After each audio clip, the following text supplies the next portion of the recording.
The question of wandering monsters and random encounters is something that a lot of people disagree on, and I want to talk about it today on Greyhawk Grognard.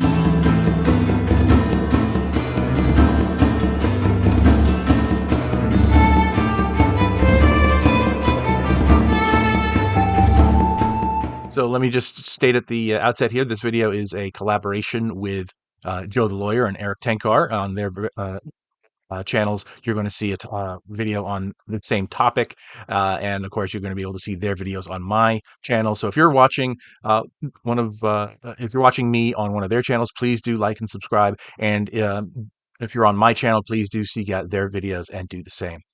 So the question is random encounters, right? Wandering monsters. Are they a good thing or are they a bad thing? Now, I'm pro random encounter, right? I made a whole book of random tables, including a million wandering monster tables for dungeons and wilderness and cities.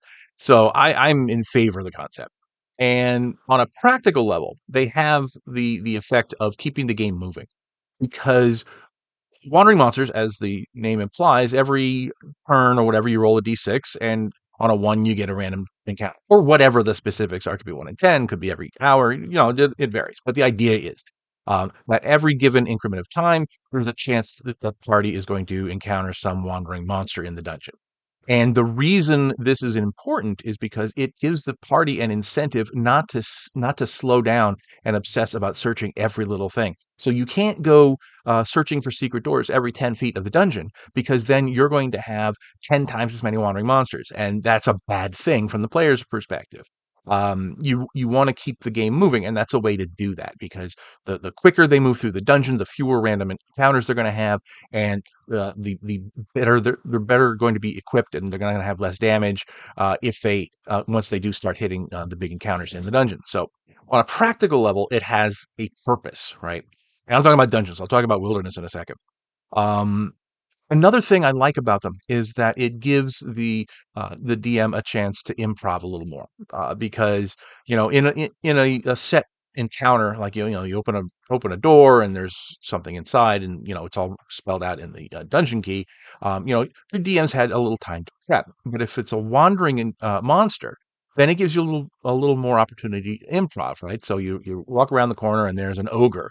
The first instinct is just going to say, roll for initiative, but a wandering monster lets you have the opportunity to do something a little different. Maybe the ogre isn't there to just kill somebody. Maybe he's lost and looking to get back to his lair. Maybe he's, something's going on. Give the PCs a chance to parlay with the monster. So, so in the dungeon environment, I think there's a real reason to have these wandering monsters.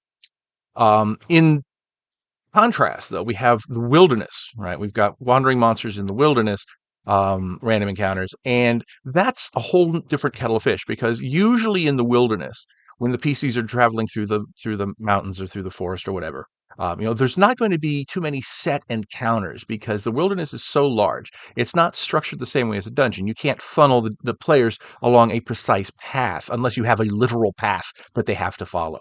But normally, like they're cutting through a forest or whatever, they're going to just be walking through the trees, and it's going to be very, very difficult uh, to have set encounters that don't feel contrived. That's why you have wandering monsters, because the wandering monsters in the wilderness are there to give you the pretty much the backbone of the adventure in the wilderness. And again, this is assuming you're not doing something to funnel them along a specific path, which I generally try to avoid, unless it's obvious. Oh, yes, there's a road through the forest.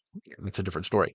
Um, but I think that's what gives the wilderness adventure its backbone, is these wandering encounters. And for that reason, I tend not to use the generic wandering monster tables in the wilderness. I try to make custom wandering monster tables for each specific piece of wilderness, right? So this forest is going to have this table with a lot of spiders and spider related things. This patch of woods this patch of hills over here, there's a big gnomish community, so there's going to be giant badgers and all that kind of good stuff. So there's ways of customizing it and tailoring it. The World of Greyhawk box set did that with its wandering monster tables, right? Because it has like the first 40, 50% are customized, very special to that particular piece of wilderness.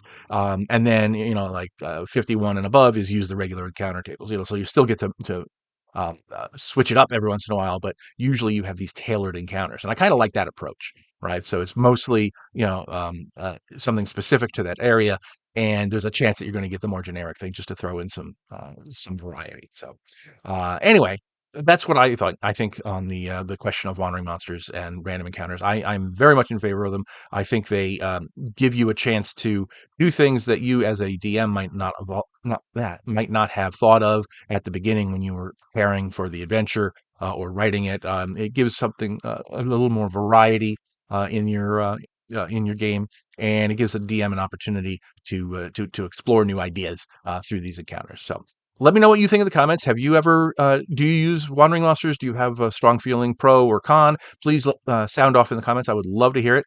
Hope you're all having a wonderful, wonderful day. And don't forget that this Sunday, Joe and I and Eric and I are all going to be on our live stream for the Sunday night special. Be sure to check it out this Sunday at 9. Thanks for watching today's video. Please remember to hit the like button and subscribe to the channel. Below you'll find links to my Patreon, which helps make these videos possible.